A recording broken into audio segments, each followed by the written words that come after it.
Rodri Kassar ma rridx jiffirma l-applikazzjoni biex bintu tmur fi skola tal-Knisja u Bernice Kassar provat titlob permess mill-qorti tal-familja sabiex il-firma tagħha tkun biżżejjed ħalli l-applikazzjoni tkun valida għalkemm eventwalment wara ħafna terturi Rodri Kassar kien iffirma l-applikazzjoni.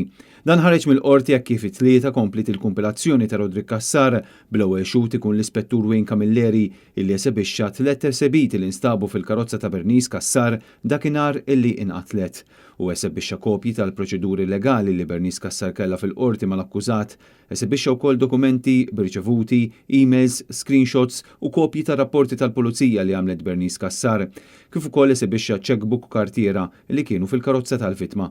Rodri Kassar huwa l-ewwel persuna akkużata f'femiċidju volontarju, verżjoni aggravata tar-reat ta' omiċidju.